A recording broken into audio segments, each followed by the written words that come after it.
Ladies and gentlemen, the combined market experience of the panel members whom I am going to introduce in excess of 100 years. The first is a very interesting personality who has himself won the Eurofinance Best Treasurer Award in 2013. Yes, he is none other than R. Govindan, Vice President, Corporate Finance and Risk Management, L&T. Please put your hands together for Mr. Govindan. From one corporate treasury to another big corporate treasury, we have Mr. Venkatesan, who is heading the treasury at the TCS, Asia's largest IT company, and he has been head of treasury since 2010, and he has been heading the treasury practice, advising the client across the globe in treasury and risk management domain. And ladies and gentlemen, Venkatesan.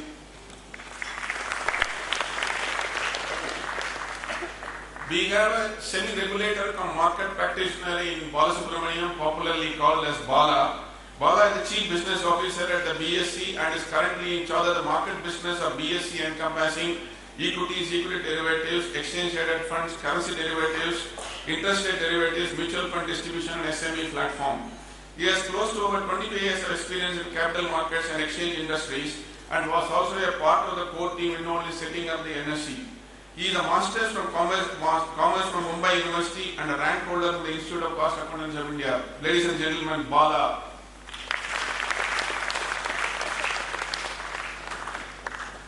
The next panel member is Venkatesh Bijur. He has rich and extensive experience of over 28 years in foreign exchange, treasury, currency and interest rate risk, and in trade finance in public sector and private sector bank. And he has worked as a chief dealer in the respective banks. At Almas, he is in charge of strategies, creating vision for Almas and its expansion. Ladies and gentlemen, Venkatesh Bijur. To manage his best brains, we have a super brain in Ananthanarayan G, who is the regional head of financial markets, Asian and South Asia Standard Chartered Bank. Anant has over 22 years of experience in the banking industry. Anant has been a part of various RBI companies, including the one that launched FX options in India, interest rate features, financial stability and financial benchmarks, and the list goes along. As regional head of financial market in Standard Chartered, he has responsibility of business strategy, performance, and people for financial markets across Asia and South Asia. Ladies and gentlemen, Anant Narayan.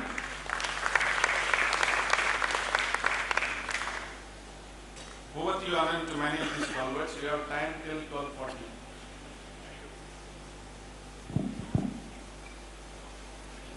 Thank you, Venkat sir. If I know you're going to introduce me this day, I would have called my wife also to listen to that. Periodically, it's good to have the wife know that you're not as bad as she thinks. Thank you for that, and Anjali, I thought that was a fantastic presentation, which should hopefully segue into the what should be a very, very interesting discussion. I have the relatively easy task of asking the questions and learning, so I'm going to keep throwing questions at you. Just as a quick, taking off from what Anjali presented, and by the way, all of you four panelists to my right, to my left, I count as friends, philosophers and guides in varying degrees.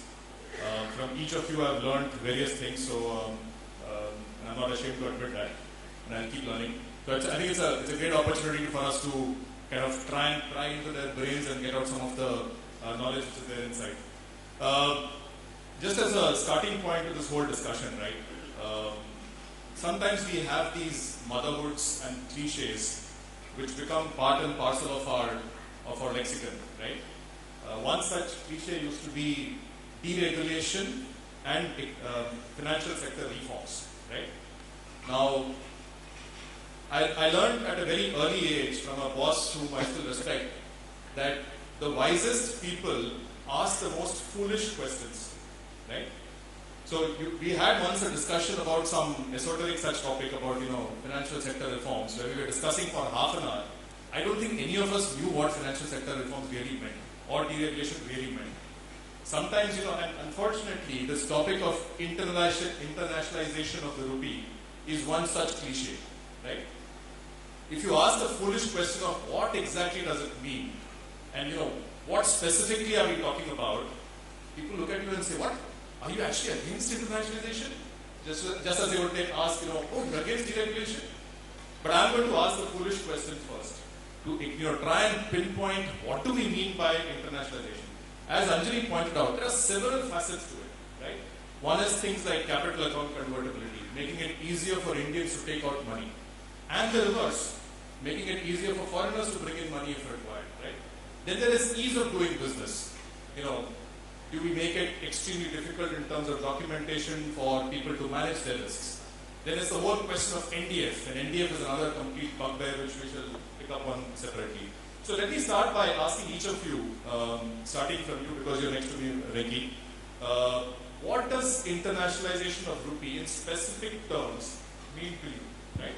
What part of it do you think, and as a segue to that, is that good, bad, or ugly? Is this something that we should be talking about, or something that we should keep aside and say that's more better things in life? Thank you, Anand. Let me use a simple meaning for the definition of INR. You asked me very simple. If the exporters are able to raise invoices in INR and at the same time the firms are able to borrow money in INR in overseas, this is I call this definition. We can add many steps to this one, but this is the first thing that simple people can understand. Hope I made this simple. Absolutely simple. I think it's a brilliant start. So, to you, Venki, internationalization is more use of rupee as a base currency. So, as Ambili said, or I think it was Mr. Praveen Gupta said earlier, that 75% of our trade is still denominated in dollars. So, if you can move towards rupee, and likewise, like this masala bond, if you can start raising money in rupee. So, Govindan, what does it mean for you?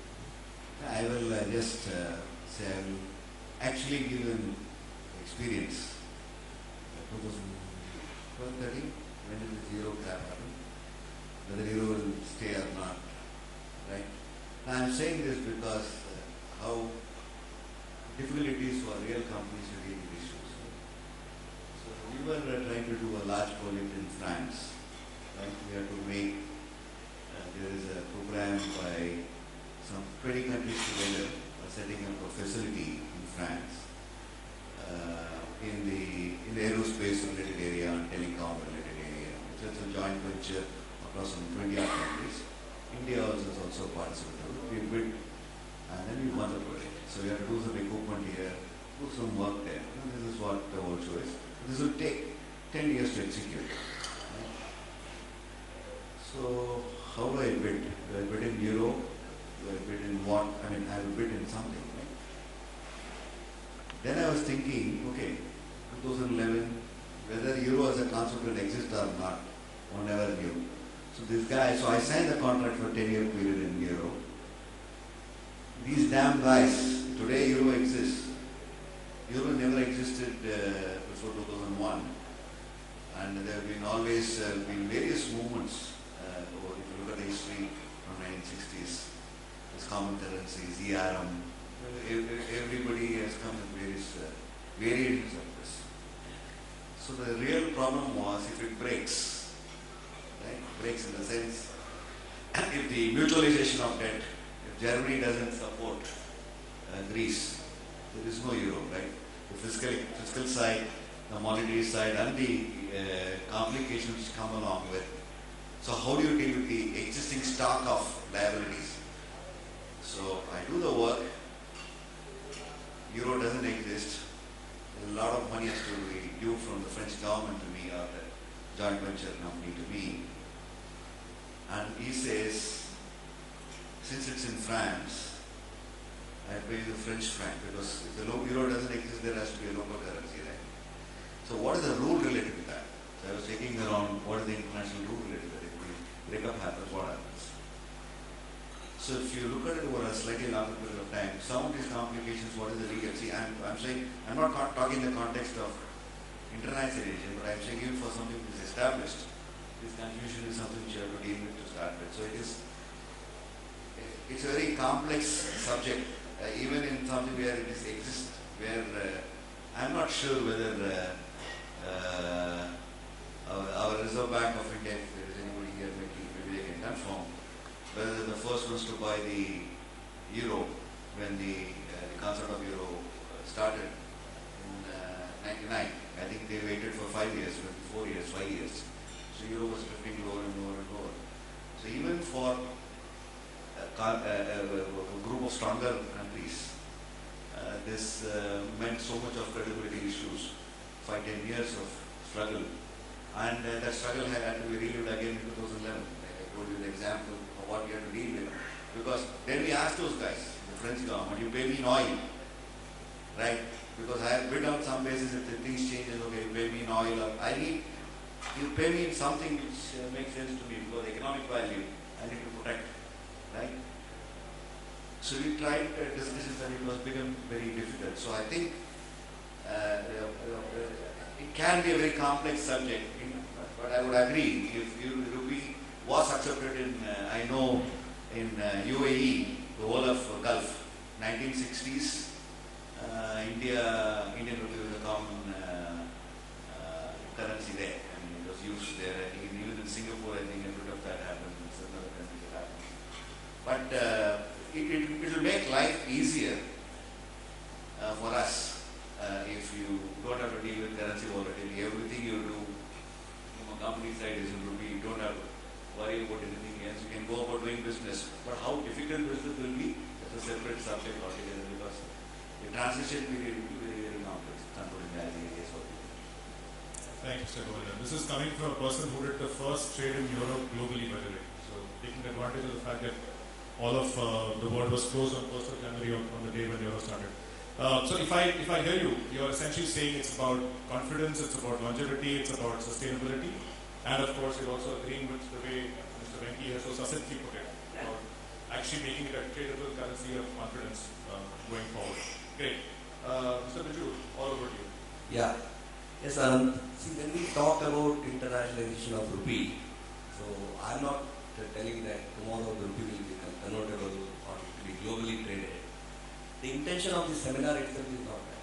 So, the intention of this seminar from a SME segment, how to make the exporters and importers to grow this business, how to make it simple, how to make the market transaction costs less at par with our peers.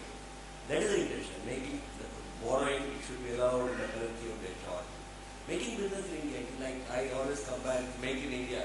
That is the slogan of Prime Minister. So when we do global trade, as Mr. Govindan, if he finds it difficult and challenging to deal in Europe, you consider SMEs to contribute 40% of Indian export trade.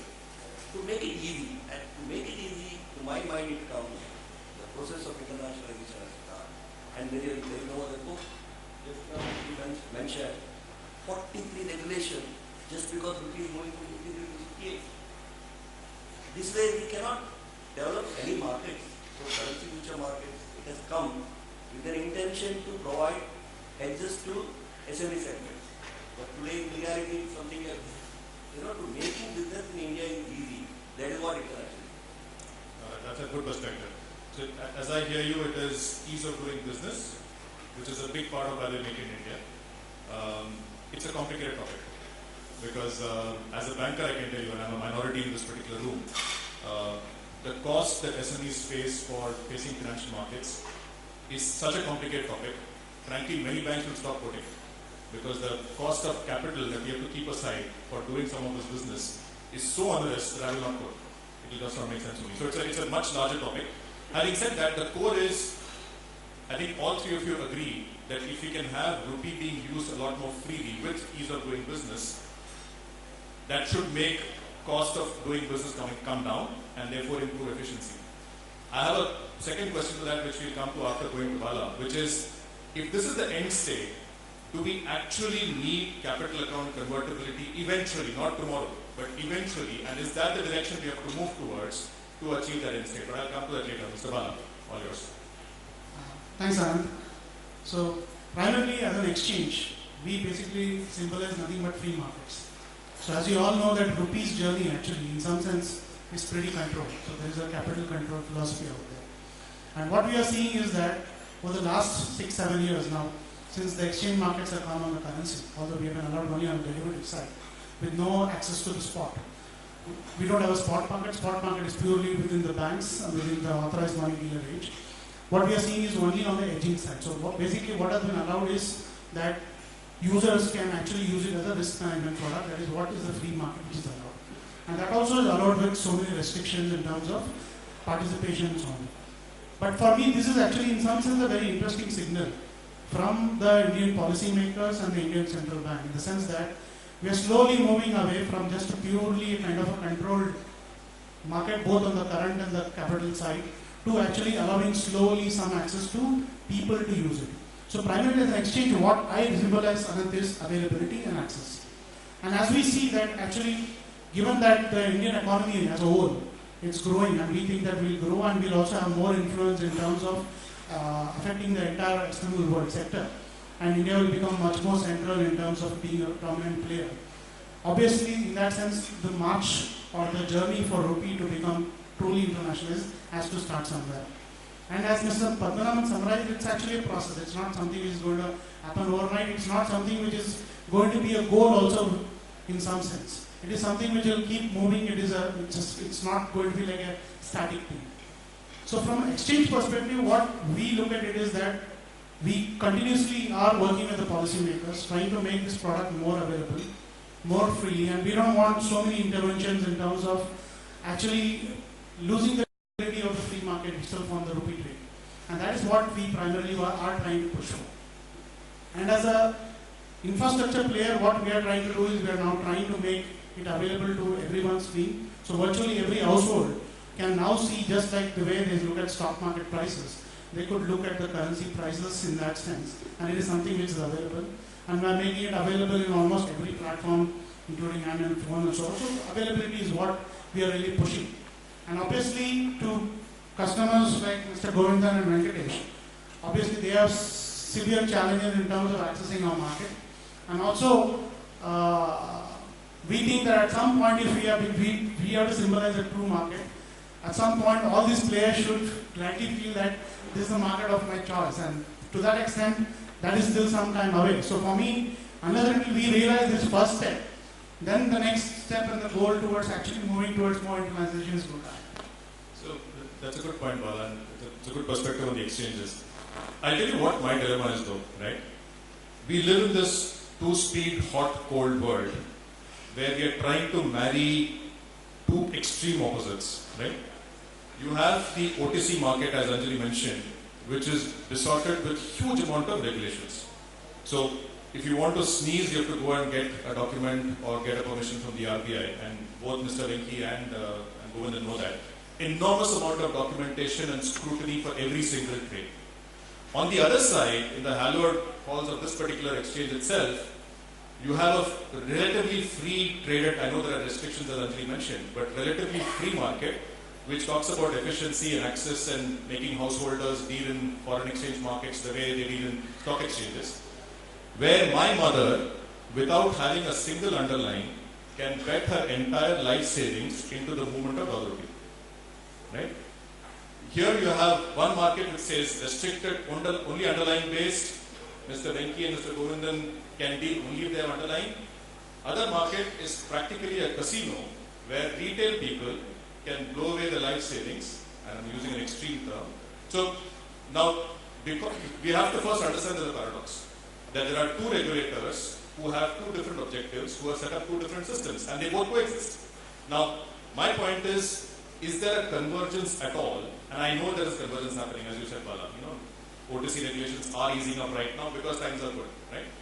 But what is the end state?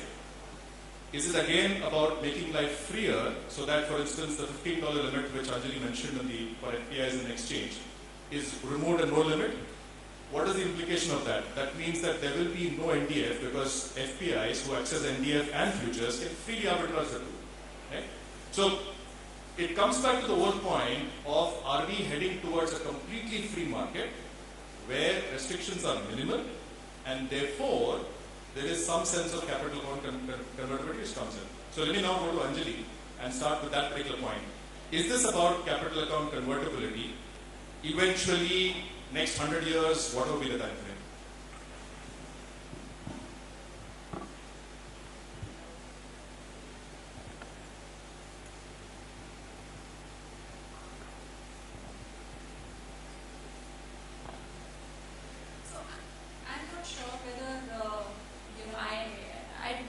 I agree with you. The first point that you made, is that I'm not sure about what this whole internationalization question means. But I agree with a lot of people who said here that it is about trade and ease of doing business in a large sense for Indian companies. And eventually it is about capital account convertibility. Free movement of capital is something that is inevitable in some run, right? Some longer run. Now the question is, India today probably is recipient of capital flows from a lot of countries. Some days outflows will also take place. The question is, till how long can countries like India or China, who are globalizing so quickly, will be able to hold on to capital account restrictions is something that is a matter of separate debate. But in this case, I'm not entirely sure whether the trading and ease of doing business has so much to do with capital account convertibility question only. A lot of it is to do with things like regulatory governance. A lot of it is to do things with things like sensible regulations in both types of markets. You talked about convergence between OTC and exchange market. I would say that it's the reverse. It's reverse convergence where exchange is now coming down to the level of the OTC market. It's not the convergence where OTC is going to the level of trust. So exchange markets are, in all senses, and I would make this statement, not everybody might agree with me, but exchange markets are transparent markets. They, in fact, enable price discovery. You can get the best quotes on exchange. That's not the type of business that will happen in OTC. OTC is a non-transparent market. It's two counterparties coming together. And the question really is, some of these things like how much should be the size of the trade taking place in the exchange market? Do we want unbridled size taking? I don't think that question we are even close to. So if you look at the position limits that exist in the exchange market today, 6% of OI or $100 million. What is the OI of the exchange market? I mean, these questions are worth answering.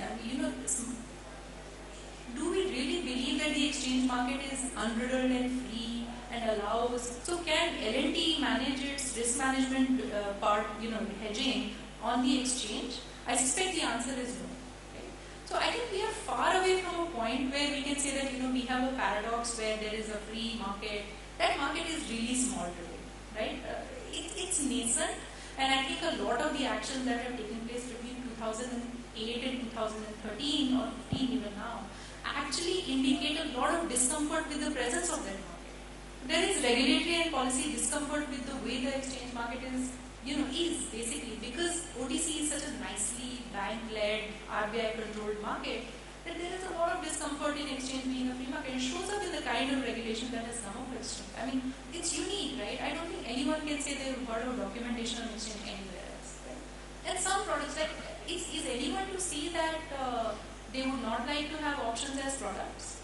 I mean, is anyone to say, so why don't options exist in OTC? I mean, I would say that at this point, a pressing question to think about is there ease of doing business? The second big question is, how long can we ensure that we control it? I mean, we live in a financial world. We don't like it, but we have an NDF market that we've seen the numbers, and it's anywhere between 9 to 17 billion, right? And the onshore market itself is 38 billion. So we are saying that 50% of the trading in the rupee equivalent is taking place offshore. Do we like it? No, we don't. But it is taking place. The other question is that a permanent phenomenon? So if we were to make exchange rules more sensible, will all that trading come back to India? I suspect not, right? The other part of it is that it's not, rupee is an ancillary business to some core business taking place. Trade takes place, investment takes place, and rupee is just part of the transaction. Currency is part of the transaction. It's not the primary asset. In some cases, it might be the primary asset being traded, but now we have Nifty trading on exchanges. We have, India-based funds being raised out of Singapore or out of Luxembourg. Now, are we saying that core businesses moving to offshore, or now, Indian firms raising money offshore? Now, RBI is even considering allowing rupee funds to be raised offshore, right? And the question I would ask is, when a lot of Indian companies actually go global, so we have three categories of companies in India. One, the really large companies who are almost multinational, who can afford to set up a treasury in Singapore, who can afford to set up a treasury in London. Will they be constrained by the constraints in India? Clearly not, right? We have the second category of companies who today, are not at that scale where they can go offshore. they are the ones who are completely tied up by the domestic market.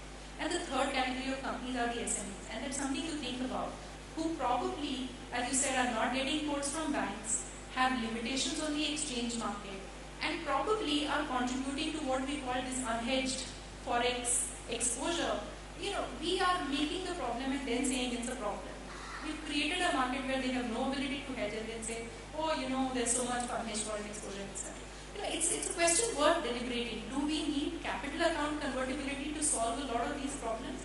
The answer probably is no. I think you've raised a lot of pertinent issues, Anjali, and I agree with most of them. Let's try and break it up into parts because there are lots of threads in what you said, right? One, fully agree with you that exchange markets are by far more transparent than the OTC markets. That's changing a bit because there is transparency and trade repositories coming through in OTC markets as well. And by the way, a lot of OTC will go to exchange eventually. If you look at the Basel norms, etc., it's an eventuality. So that part is absolutely taken on board. The second part about ease of doing business, which I think is a common thread across, and I will ask your inputs on this one. I personally agree with you. I don't think ease of doing business is about capital account convertibility. It's about a lot of other things, including documentation, including cost of transactions, etc. On the part about the dichotomy or the paradox on the exchange versus the OTC markets, my limited point is on a retail sense. L&T cannot. You're right. So they require underlying. Retail, for taking out capital out of the country, that limit is $250,000 per year, right? Having said that, on an exchange implied basis, the limit is far, far higher. As I said, retail individuals can actually take out or take positions in dollars via the exchange and roll it over an ongoing basis for far, far larger, which is a dichotomy. And there are lots of small SMEs as well which operate on the exchange at limits which are far higher than what they could in the OTC market. So there is a bit of a dichotomy, and the problem is allowing FPIs without underlying to deal in exchanges, which by the way I would love as a foreign banker, actually means that you're effectively short-circuiting the NDF2 futures as well, and therefore the onshore market. But that's a totally different topic altogether. Let's break it up into parts. Ease of doing business, which Mr. Bijur and Govindan also mentioned, and so did Venki. And Venki, you got away lightly last time around. From your perspective, what would you like to see happen for ease of doing business? And how much of it has to do with internationalization of rupee?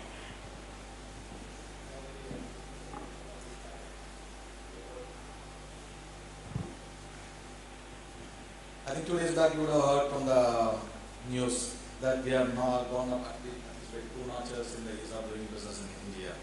This is actually a very good symptom. In fact, we are talking about now we're talking about 50% of our total turnover is in India, out of 50 billion now of business in India. But still, when we see this is a symptom of going towards internationalization.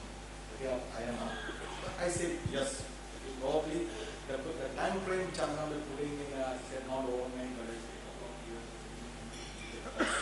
And because even the countries which have one implementation of their own currency does not happen overnight. It's taking a longer period. And coming back to this one, okay.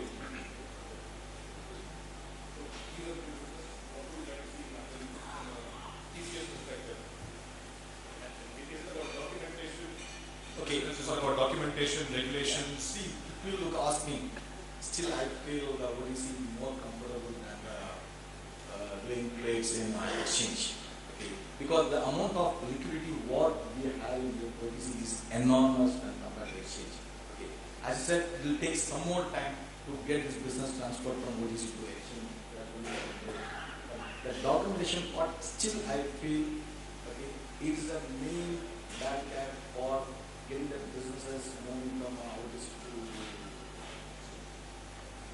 And in fact, to say precisely whatever as per the latest Companies Act, the amount of regulations which the CEOs which have is putting enormous pressure on them.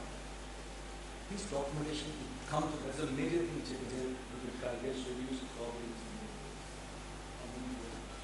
Let me ask you this.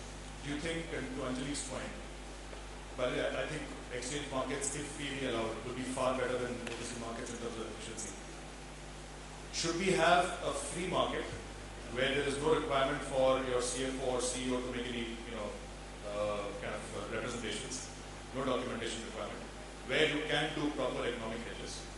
Or should you have a controlled market where there is a modicum of, to ensure that people actually have underlying before they actually deal, which is what you have in the OTC markets right now? Okay, we cannot, I prefer to have more from control market to Sure. the purpose is, one, this is them. The focus is more on how to improve the business. Nobody is getting interested in this one. At any point, if you ask any CFO, what is that which is there in top 2 items in the mind will be always what is the risk exposure that the company is exposed to and what is the cash flow. And this is, when you go and do this particular case, we at least one point is technology. To that extent, the focus on business is more. Okay. So, again, the last part of that, and I'll forward the question to everybody else as well. Clearly, as corporates would prefer a deregulated market for hedging, doing a proper hedges. Can the system can you have a system of a deregulated market, which means free access for everybody, including for foreigners? Is that system sustainable, and will that therefore actually bring down cost of doing business and ease of doing business, improving ease of doing business? Absolutely, it will reduce the cost of our business. Fair enough. So go on, yours.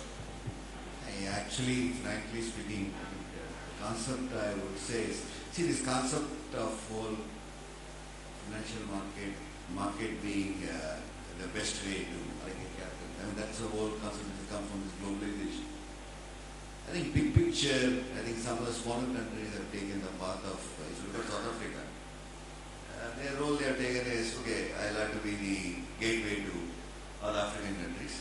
So financial market tends to be a large percentage of the GDP. And that's the path they have taken to build their own economic growth. That's a perspective with which this internationalization of South African rand would have happened. I guess Singapore has done something and Hong Kong has done something similar to access to the region is one area where people have played a role. So the larger question is if every country is interested in its own benefit. This global trade has not happened. It's not a theoretical thing. I think everybody, the Western world obviously believe that globalization will help them. Otherwise, nobody is going to be in favor of globalization, right? Of course, it has helped, but I think the criticality is that you need to have some economic strength. There is nothing like internationalization or all these things. On its own, it doesn't have any meaning. It will have meaning provided at a broader economic level. It gives choices to people and they're able to do something and move on. And even this capital coming in and going out, capital per se for me, I think India has got all the sense to do all the infrastructure which is required in India. What is technology is what is the critical thing. Like I was in US for close to a month. I was in Berkeley, San Francisco. What I found, China, there's some 35,000 students. Obviously very good university. 10,000 international students, 6,000 Chinese. Half the buildings there are named after Chinese. So the whole concept is you need technology to come into the country, and that is how we want to move people out of poverty. And Indian companies need to have access. FDI also is not money. For the foreigners it means market. For the India it is technology. I mean foreign banks means technology for in the Indian economic system. So the focus will be more on the technology side. I think the internationalization at the core is how do you have access to technology, how do you get more educational institutions, how do you do all this well, because if you say, if the objective is financial sector will play, let us say, 50% more than what they are playing today in the context of overall GDP. That's the objective, internationalization, all that, it will become like a big trading ring.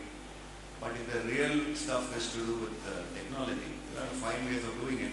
And I found it shocking that out of 10,000 international students, 6,000 are Chinese and 1,000 Singaporeans, right? And maybe 500 Indians. And how many IITs we have here? See, this is the real stuff. It is education, it is this. Sometimes I feel this concept, whole concept of capital coming in freely coming in, going out. It's not, you look at it, a domestic investor vis-a-vis international investor, both in debt and equity. The tax treatment is different. Domestic guys are shafted all the time. And that's why it is. These are the reality of life. Right? Credit mean equity or debt. The domestic guys pay much higher level of capital gains tax. Right? This is the truth of life. And within the domestic, you will have various varieties for a different taxation regime or whatever it is. So if you look at common playground, it is not really very equal, and that is the way it will evolve. So, I think international as a concept, it means something else. I think for me, it is technology which will make the biggest difference. The concept of international, if it does come, it's going to improve the level of technology in whatever we do, let it be in banking and ensuring access, and the whole concept is both in the real and the financial sector. And real sector is as important as financial sector. It's all about technology. I feel that's what I have learned. You travel and you see Chinese everywhere. I think they are purposely sending people there, training them. They are all subsidized. I think the 1,000-odd Singaporeans I found, 800 are subsidized by paid by the government of Singapore. Why they are going there? Technology, access, the research institutions. This is what they are going there for. It is not for just study and then it's not. It's got a larger segment there. And I somehow actually I was slightly contrary to you. I won't mind his underlying business. Actually, I like underlying business because that gives a discipline, self-discipline. A CFO certification should be there, I feel, because whether a regulator should tell me how to run my business, no way. Because if the losses are profited, my shareholders and stakeholders are taking care. Should take care. As long as my shareholder punish the executives or punish who is the management, throw them out, right? Then you don't need a regulator to tell what should be done, what is. But as a system, I need to know what is the risk and what is the reward and what is the work system is doing. So it is for me self-certification. It is important. That process is important. Should I give it to a third party and say ask that guy to validate and prove, because what is risk and what is hedge, I should decide. It can't be an E&Y or Ernst & Young or a regulator or somebody, because for a regulator, economic issues, economic risk or certain other things, why we will be doing, why we will be looking at what is the risk for a company, that my stakeholders should decide. Cannot be. I have found funny situations where if you look at project finance transactions in India. So we were having a port company. We had a foreign exchange loan. People said you're adding risk to the company. And actually, frankly, over a 20-year period, they are all correlated. Whether you take a rupee loan or whether on a floating rate or a fixed rate, they are much larger concepts. You can't just, having certainty doesn't mean risk is gone. You are just converting the risk from a financial risk into a completely different business risk. So what is the risk? What is mitigated? And a third party cannot be telling me, a third opponent can't be telling me, the regulator cannot be telling me. I'll discuss with the board, I'll take a call. I don't need it. So I don't mind having this to prove that I am doing the right thing. I need to have systems that this is the risk I am taking. But I will decide that. My system will decide that. It can be pushed on me from somebody and third party validation, fourth party validation, 20th party validation. That is not on. And by the way, I have given my underlying business to Bank Negara when I wanted to do something in Malaysian and stuff and all that. I faxed my underlying from Bombay to Malaysia as a Kuala Lumpur. So it's not that it doesn't happen in other countries, but it is true. It's happening. I don't mind that. And the underlying, I think, is a good thing. I don't think it's wrong. I look at ASEAN countries as well. I can confirm that a lot of countries in ASEAN have underlying brand. So it's interesting. I think even amongst corporates, you have a divergence on whether we need deregulation or more regulation or where we are. Yeah, sure. So that's interesting. Now let's pick up a different thread and something which Mr. Govindan alluded to. By the way, I like your point about needing to define risk. I think that's such a core topic. I've had financial experts tell me that if you hold a fixed 10-year bond, there is no risk because the cash flow is known to you. So where is the risk for you to hedge? Which is kind of very contrary to what you would think economically. A different topic relating to capital flows per se, which which is a subtext of what Govindan said. The second paradox I find, besides OTC and exchange traded derivatives, is in respect of equity and debt flows into the country. Consider this: 24% of Nifty is held by foreigners. 48% of Nifty free float is held by foreigners. Only 3.7% of outstanding government debt is held by foreigners through the portfolio route. Over $350 billion of portfolio investments in equity exist. The number for debt, including corporate debt, is just $65 billion or so, right? For a country which is growing in double-digit nominal growth, why would you be so liberal in allowing equity inflows to come in and so sparse in allowing debt flows to come in? As a promoter, you would do the opposite. You would try and get in more and more of debt and less of equity. Is there a dichotomy at all? And are we being too free on the equity side or not free at all on the debt side? Do you see, as part of this overall internationalization, any approach that requires to be different on the debt and equity side?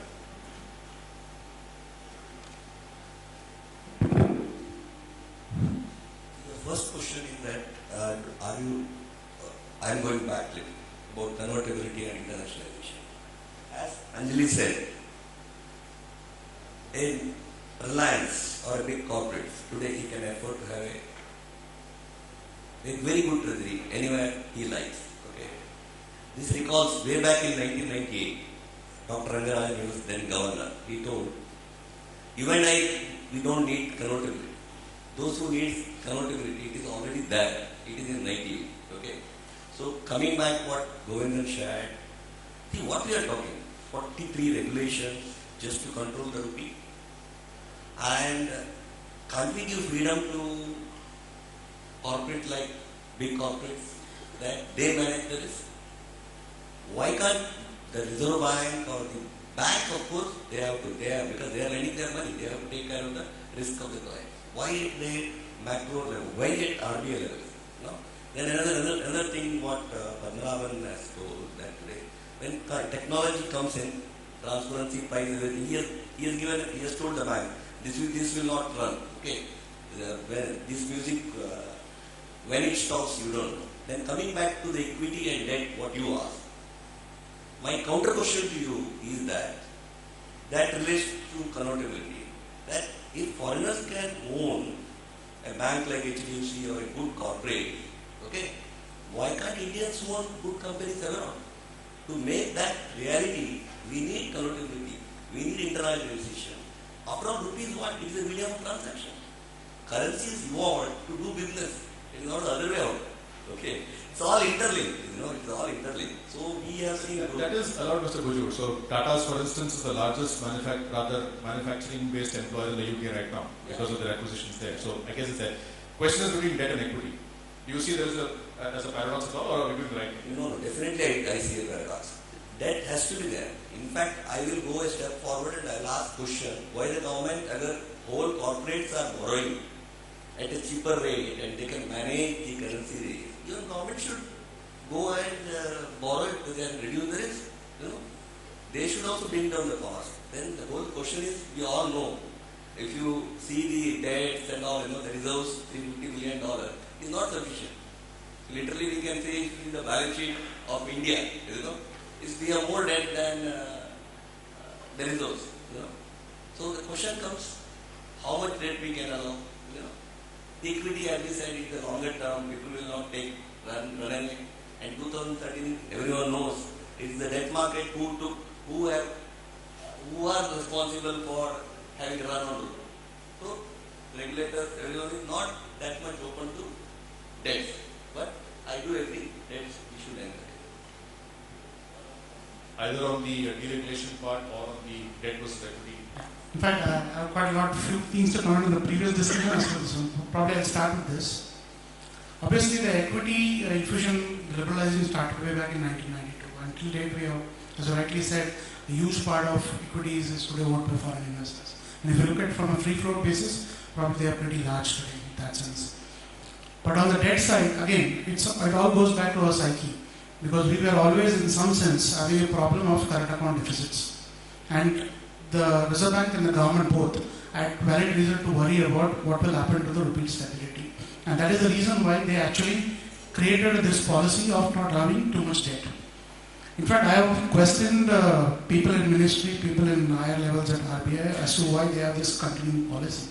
Now that our cushion on the reserves, etc., are becoming better, and we are saying we are becoming more liberalized, so obviously we need to keep showing that.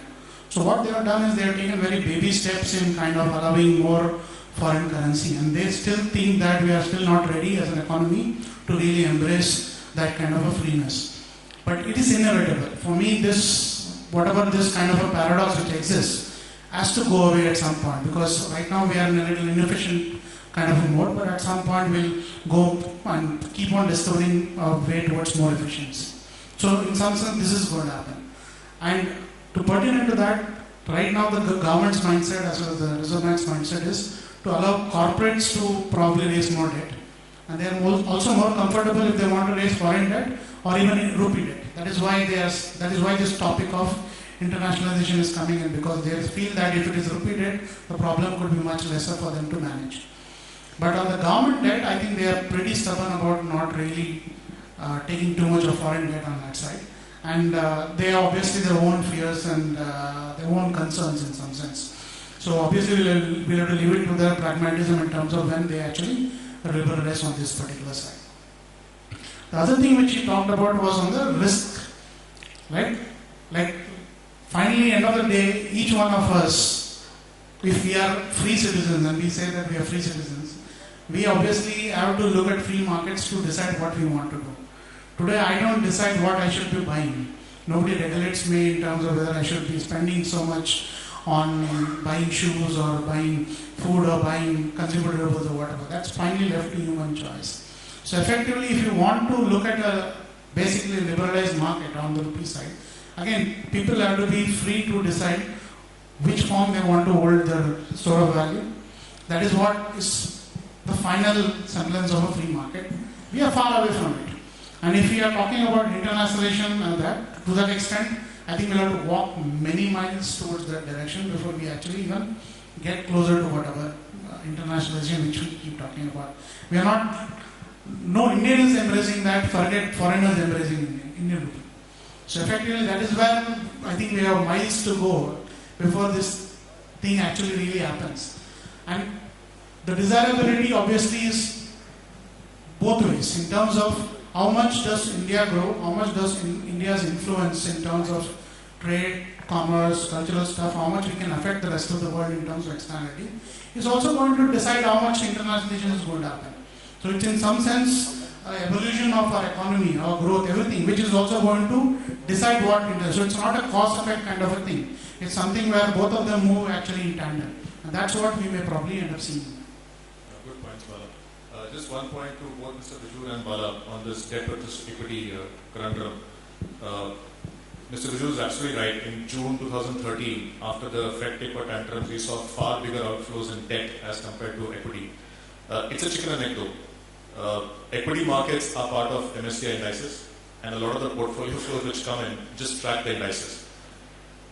The $30 billion of government debt investments which are there are off benchmarks. India is not part of JP Morgan indices or the larger indices. So whoever brings in money into debt actually is coming with a huge risk in mind, and therefore they will take out the first time of trouble. To make India part of the indices, you have to open up the government debt markets a lot more, which in turn, it becomes a chicken and egg story. But that's a different topic of discussion. Anjali, your thoughts either on this concept of deregulation? Should we be moving towards more open markets, more freedom, as Bala says, you decide and you be the master of your fate, and this debt equity conundrum? So, I suspect that in the next panel, a lot of the theoretical underpinning on the original sayings, etc., might get discussed. When Rajeshwari presents, I suspect, of the macroeconomic perspective on why there is a variation between policy view on debt and equity. That question I can't get answered. But, I just want to point out a small thing. A lot has been said, but the net FPI flow in 2014-15 was around $40 billion. The FPI flow inclusive of reinvestment, not just fresh investment, was around $44 billion. So in terms of order of magnitude, if you look at this, The flow into equities, however deregulated, in terms of just the sheer absolute volume of flow that is taking place, is not far in excess of what is taking place in debt. So the 50 billion limit in government debt is fully subscribed to.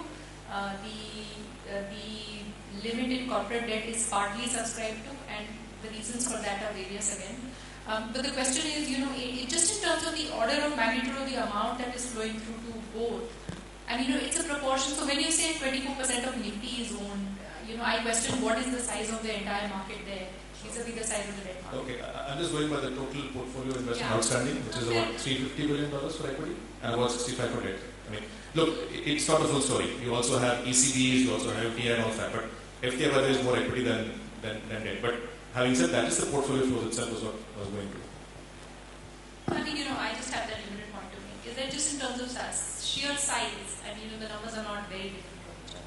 But yeah, limitations on, so a lot of the interest in, foreign interest in Indian debt is in the sovereign debt. So we find that it took some time for the corporate debt limits to get subscribed, and even now I don't think they are full. There is still, and there are many reasons for that. I don't think the reason is, it has to do with one market development. Several institutional factors also in that. So I'm not sure this is a really simple question to answer on whether this equity debt conundrum is. It's not that straightforward. Yeah.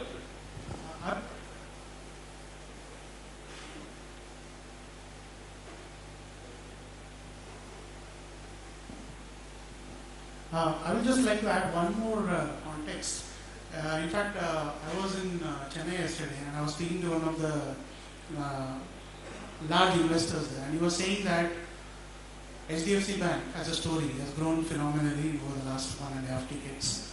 And he was saying that today it's virtually owned by foreigners. So it's an equity which has been allowed.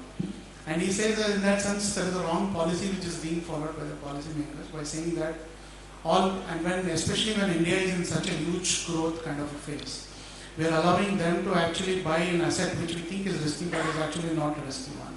Because in some sense they are buying the India growth story. And we are not allowing them to only do the debt portion, which is where you really don't believe in that growth story and are only worried about getting a return back. So you only worry about credit risk. So this is one conundrum which we'll have to think. So that is the reason why I feel that there has to be much more a change in our policy track in terms of doing things. The second thing which I wanted to talk about was basically about if you want more internationalization. Typically, for example, we like Anjali did mention about Dubai and so on and so forth, which is trading pretty large. So there, the regulatory arbitrage is clearly playing. And the third thing is why it's happening is because this internationalization is going to happen because of multiple things. It's also about your taxation framework, where people want to prefer to trade, which is the kind of mode they want. So unless and until you are able to address a host of many other issues, you are not going to really get to what we look at. Fair point, if you have any questions in the audience, do raise your hand and I'll try and come to you during the course of this discussion. You can start right away. I'll come to you, sir. The next topic I wanted to go into was, again, I'm stirring a bit of a hornet's nest here, NDF markets, right? A lot of internationalization discussion, and Anjali, I heard you as well, was about should we bring offshore activity onshore? I think Mr. Praveen Gupta and Padmanabhan also mentioned, a lot of activity happens offshore. Mr. Kujur also mentioned that. Why do we need so much of money abroad? Should we have it here in the local markets? And that's a big kind of topic of debate as well. Just one context I'd like to give though is on these varying numbers, Anjali, which you presented, right? BIS survey of 2013 shows $38 billion or so, and then coming down to about between 4 and 11, depending on who you look at. I would seriously question the quality of those numbers, frankly. And I can give you one anecdotal context out of this.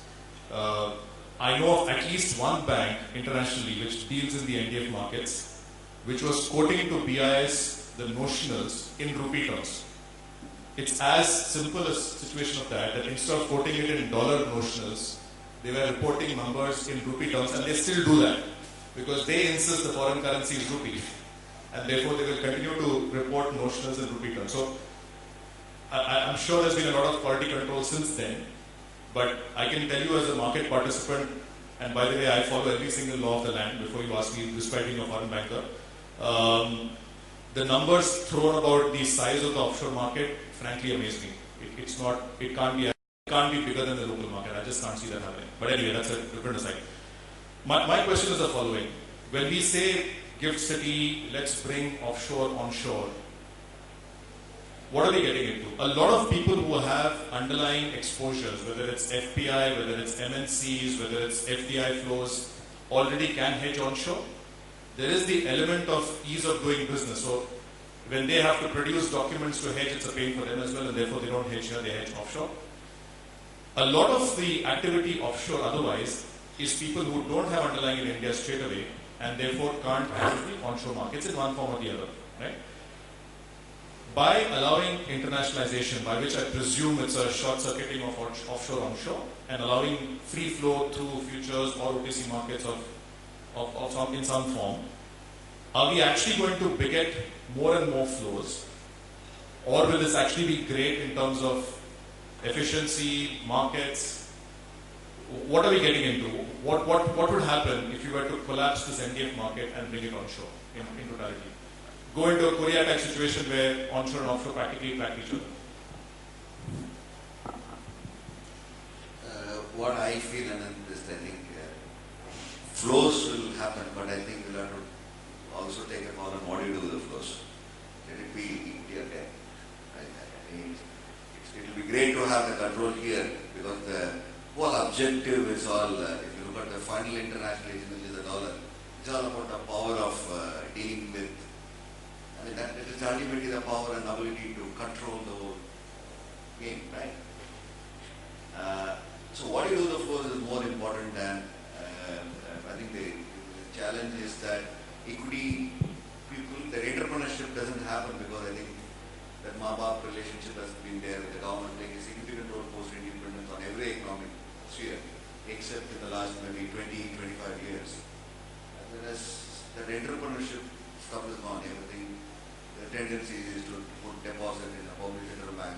Government takes the risk of whatever they are sort of the public sector institutions to deal with all the a lot of business creation processes. And before independence for 700 years, 600 years, nothing really happened. So the world GDP, what we saw was like 3% or something like that. It used to be 1%, we just put 0.5% in 1950. And I guess in 1250 it used to be something like 35 or 40%. 40% of our GDP used to be from India. There's a way to measure it. And just from 40 it became zero, close to zero. We are moving back. It is just that the government role and the role of the private sector, the role of entrepreneurship will have to improve. Right? Technology will have to be supported. We have to find ways of ensuring. Then it doesn't really matter whether it is equity or debt. Right? Both the companies and the institutions will need to move on with life. Otherwise, the risk capital, basically the entrepreneurship, basically what it means is that moving it onshore from offshore is always easier because it's become so difficult even for the central banks to decide on what is to be done. When I was outside India in August, when I was traveling outside, I was in New York. The day I met some friends, they had some discussions. Stanley Fischer, China is in a bad shape, right? So I had a presense that China will get probably put this as a problem in their Federal Reserve minutes, which created a lot of scare. I'm sure the China problem came from some of it got accelerated because of this. I don't know how international policy makers itself is a big problem. The transmission mechanism within their country is not really that much happening. It's a very complex challenge and subject. But if you are able to control meaning if you have a lot of activity happening where the policy makers have a real feel of what is happening there, it would be nice. Instead of having it somewhere where New York or I'm sure next time when you have a presentation, South Africa will be trading Indian rupee. It's better if it happens here. In Indian policy, I think you need to have a real feel. At least you'll know what is happening. If you keep it outside, you don't know who is playing what games there. Thanks, Mr. Governor. Viju, I know you have strong views on this, on NDF market. So my question again is, should we open up NDF with onshore, fuse the two, which means effectively capital account convertibility? Is that something we can manage and we should be ready for? I will not be able to answer the question right now that whether we will be able to manage that. But the very existence of NDF markets, where that those guys who are invested in India, you are not providing tools onshore. They have no other option. I am not against NDF market. NDF market again provides liquidity. Any market, currency future market emerge, liquidity is improved. We have seen, I don't know whether you are there or not, we have seen a dollar rupee spread of 20 paisa. $20 million used to move the market, $50 million used to move the market, used to go in the nose. From there we have now today we reached $100 million, your bank will go 2 to 3 paisa spread. Naturally the doing businesses, risk has come down, cost has come down. Okay. What I am telling is that, what is happening, as he said, we should know what is happening there, I should know what are the kind of structured products that are happening there. How, for example, again going back to 2013, how the market moved. I'm sure those who invested in rupee debt, had they invested $10 billion, they must have bought $20 billion rupee. It was very easy to do that.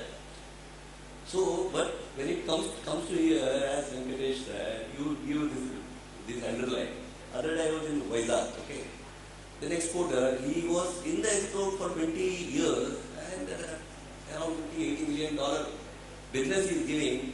When the bank asked him, give underlying for 1 year, he asked me, 1 year underlying, he is a seafood business. What kind of underlying I can give for 1 year? I have to give a plain underlying. That is ridiculous. So, if he can go and sell in India market, he will do it. It is easy to do. I am not against India market. Any market which provides liquidity, we should encourage. We are all in the business. I'm sure some of your best friends are in the NDF market. I think what I'm going to, before I come to you, Bala, both Venki and Mohan, a simple question, short answer. Do the NDF markets wag the onshore market tail? What Mr. Viju is hinting is 2013 was because NDF markets were essentially taking over the onshore markets.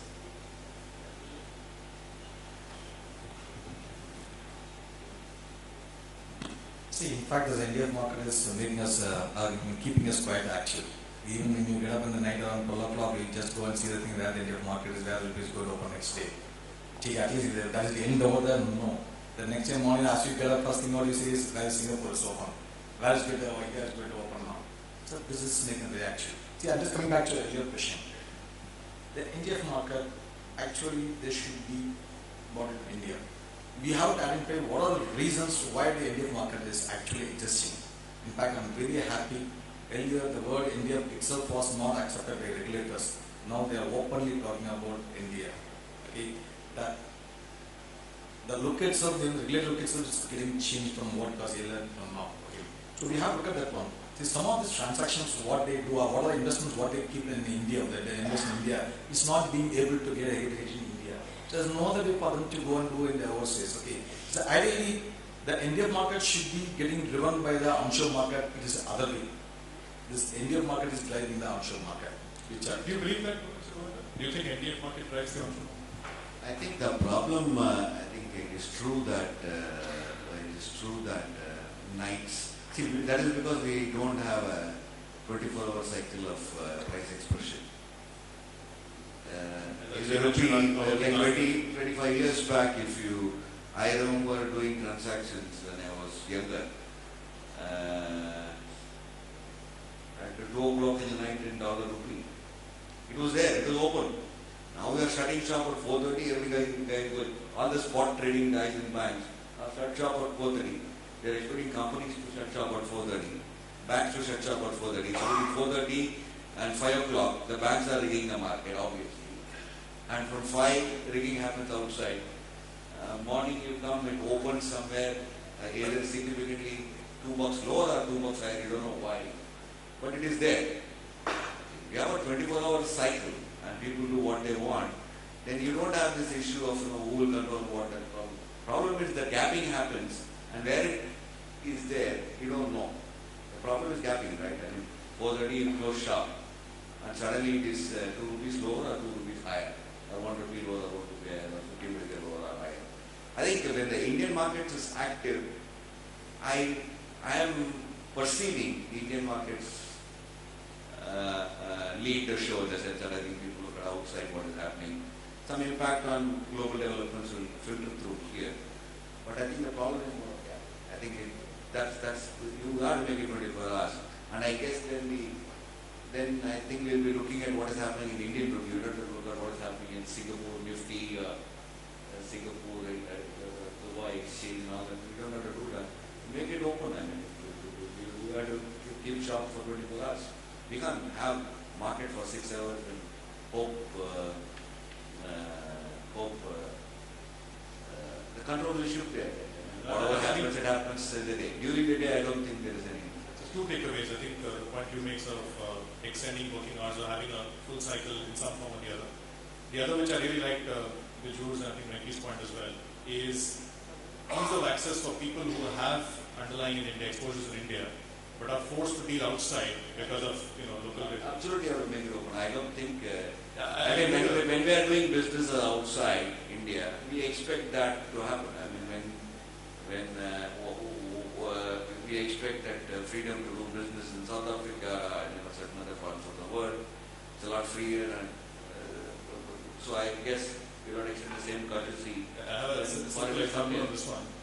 There's a large multinational corporate, very respected corporate, who actually hedges its exposures in India, in the Indian market. And the reason they do that, despite getting unfavorable rates in the Indian market compared to onshore, and liquidity onshore is much, much better, is because every quarter they're expected to submit this auditor certificate on what their exposures in India are. And they said, physically impossible for me to prove, right? So if you do away with those things, they'll actually allow them offshore. But Bala, Anjali, you want to weigh on this one, on this entire? Should NDF be? See, for me, the NDF exists because of the regulatory arbitrage. Let's accept that.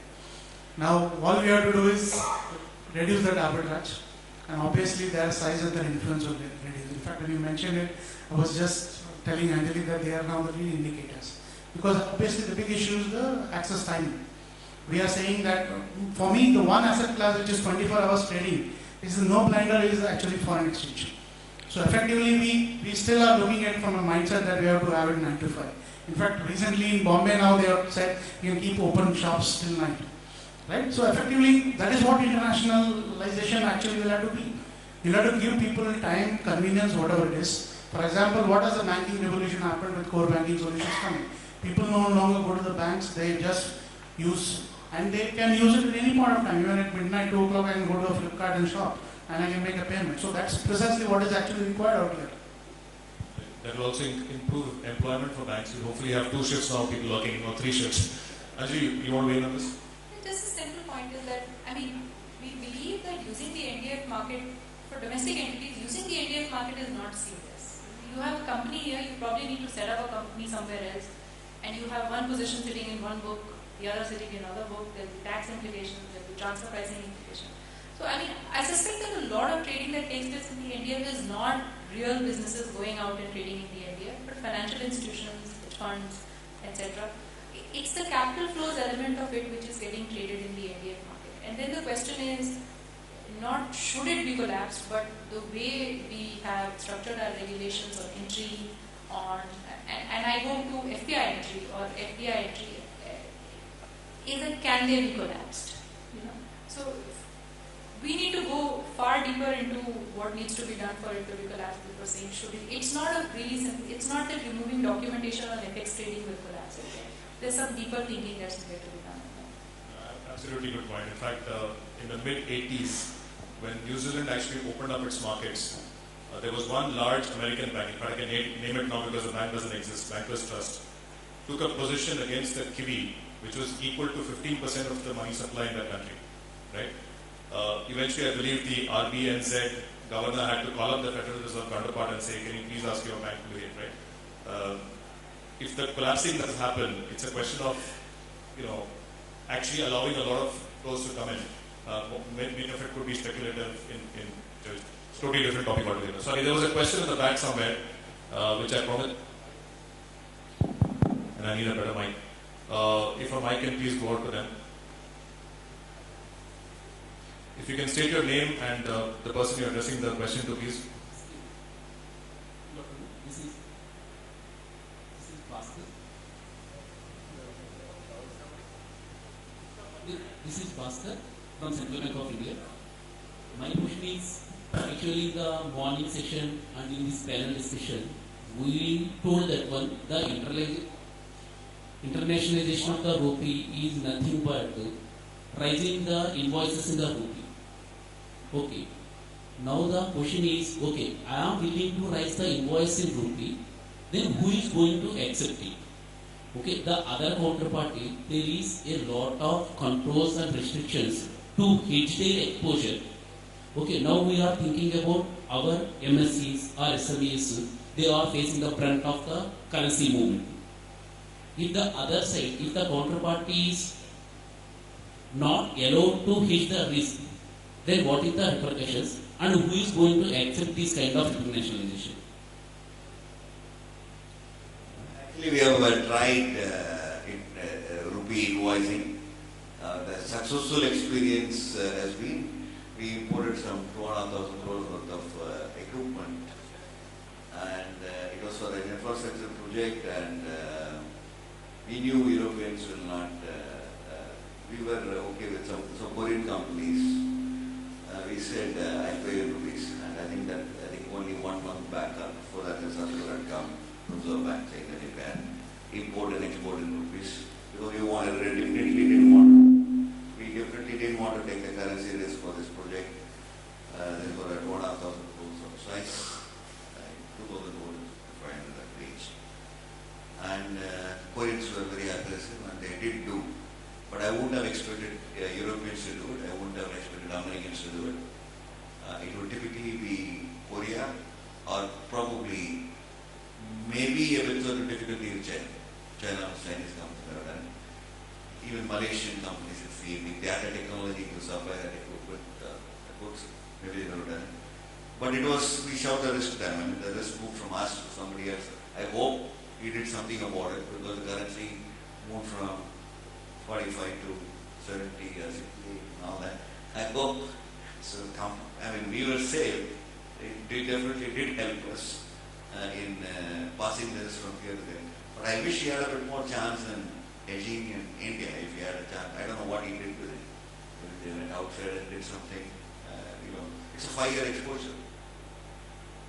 This export, this import is over a 4.5-year period almost.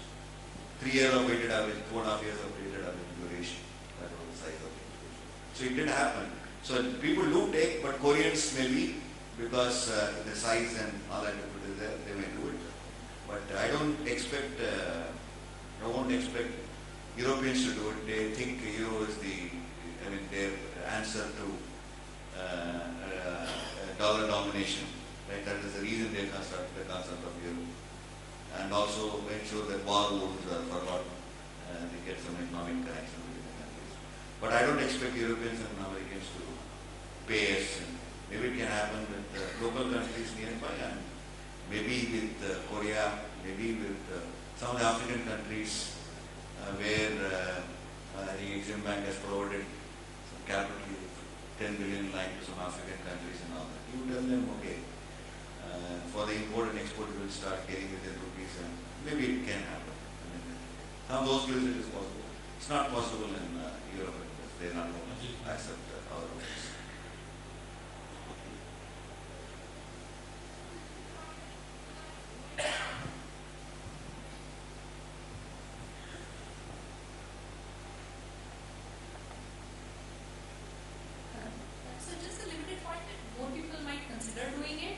They had the toolkit to lay off the risk. They might consider. But to say that, you have... So, what I find interesting about RBI's proposal to allow entities to raise rupee bonds offshore is, where will they lay off their risk? And presumably, not everybody who buys a rupee bond offshore will come to India as an FPI to hedge their risk in, the Indian market. And the question really is, in a roundabout way, that action actually promotes use of India. So, the thing is, it's all about being able to manage risk. So, will rupee invoicing work? It might work. The question is, the ones who are accepting it, do they have the ability to manage the risk? I think you hit the nail on the head. Frankly, it goes back to a primordial question as to how much depth is there in the markets. Do you have enough depth in offshore and onshore markets to lay off these risks? Just one point on Manji, the point you made about rupee bonds. I think it's important to make the distinction. Frankly, FPIs can already access rupee bonds. This whole talk of masala bonds, including the tax, which came out yesterday on withholding tax and the capital gains tax clarification. It's merely providing access to offshore people who can't be bothered to register themselves as FPI onshore. It's basically, Mrs. Watanabe who doesn't want to do that and wants to go through Euroclear or Clearstream or through other forms of access rather than going through FPI. So it's not such a big, awesome kind of... it's a great time right now for rupee invoicing where people have receivables in rupees. The view about rupee internationally is very good. It's a high interest rate currency. It's seen as being relatively stable compared to its ecosystem. And therefore, people don't mind taking on rupee receivables. Having said that, as Anjali rightly pointed out, I think the point is, if you want this to be sustainable, eventually you need a deep market with access where people can lay off the risk when things change. They will not be saddled with something forever. So, sorry, there was somebody else with a question there, please. Yes, please. Regarding these FIs who are investing in fixed income bonds, actually out of that entire lot, whatever the 60 billion, whatever it could be including corporate and whatever the government said, most of the things maybe sometimes you have to see the arbitrage of the 5-year NDS or 3 years NDS. Firstly, I am ex-director for the ING Bank Singapore Emerging Markets Asia. When that case happens, actually in bond receiving maybe sometimes 30 to 40% maybe for arbitrage flows. When things reverse, actually this NDS is flat and people will reverse. They will all sell the bonds here and it is purely a arbitrage position. That's why you have to see how much genuine is there from the FIs. In case of FIs, mostly the FIs license is holding by the banks. Most of the foreign banks in overseas, they run big, they won't, because they won't sell to customers also, because since there is a clear arbitrage, people have maintained 2 billion, 3 billion positions also. And in the other one, and particularly when the overnight, either in London or New York, and NDF takes are very high, maybe 1 rupee or 2 rupee higher.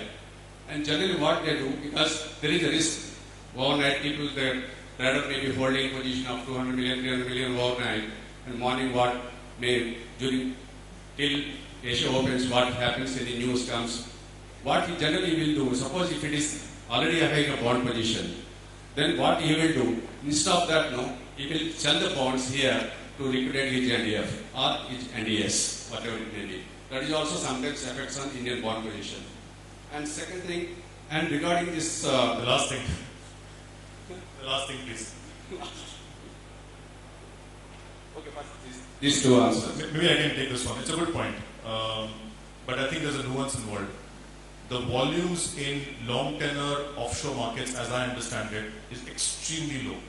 5-year NDS market cannot sustain for even $1 billion of bonds, let alone 35, 40, 60, $65 billion of debt that is there currently in the market.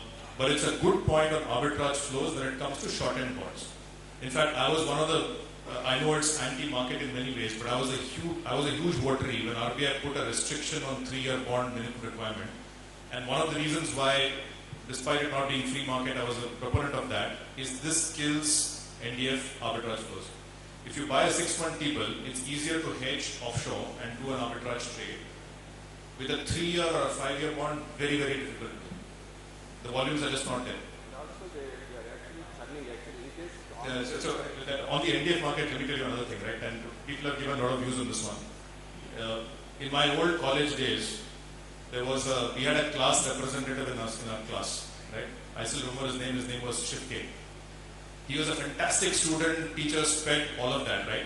So which means the class uniformly hated him, right? As a natural consequence. Now, whenever we used to have, birthdays for people in the class, we used to give them bumps.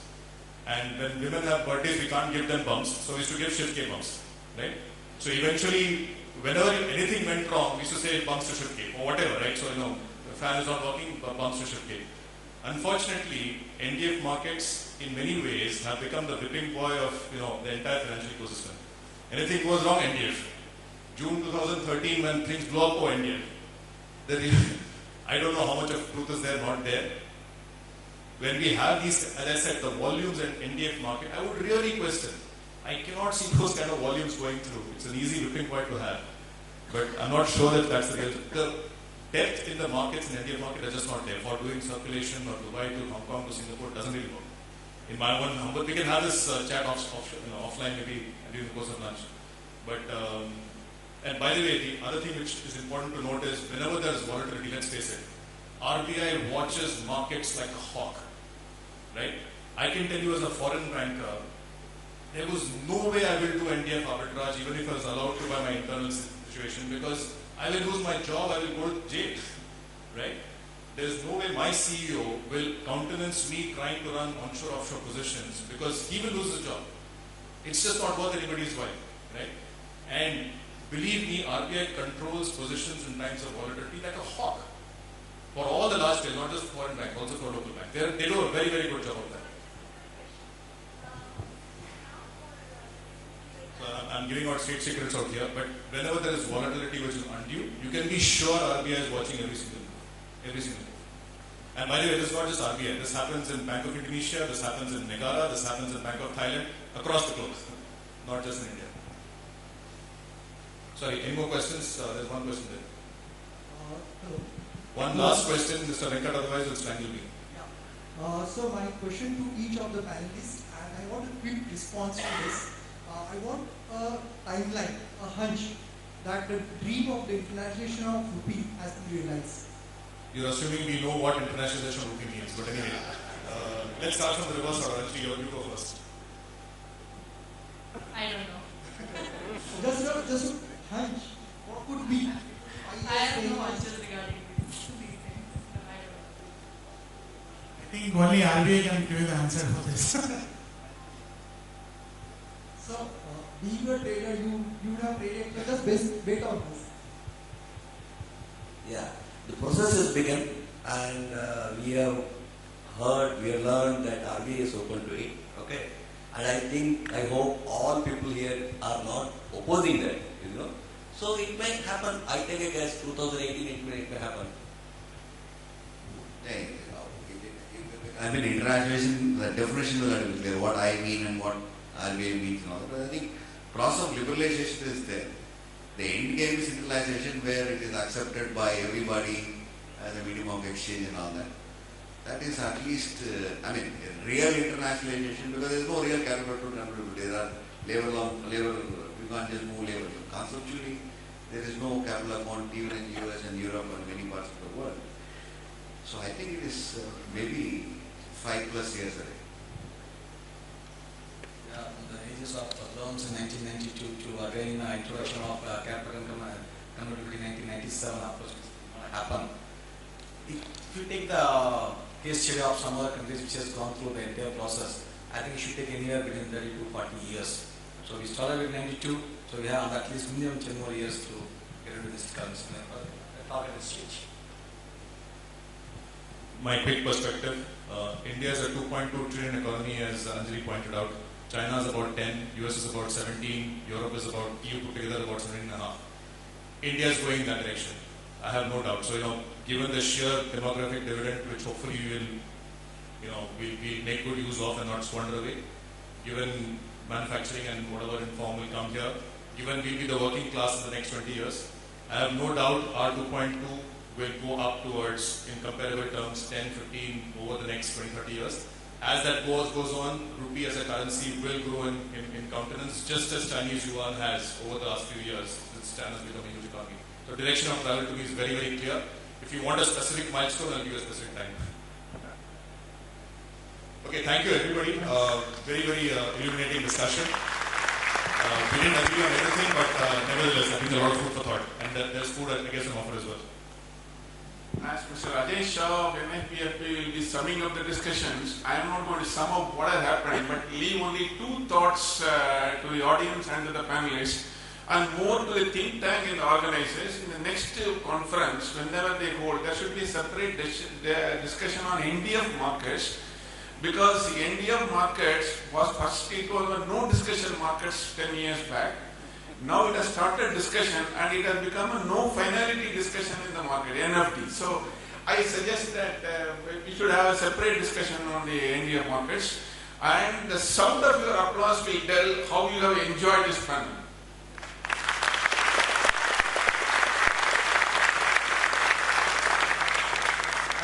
I really enjoyed every second of it, and I was getting reminders from the organizers. As I told you, it is 12:40, then I told them, I sent an SMS back after 12:45, let's go. I think if you are allowed till 1 o'clock, I think the session would have continued.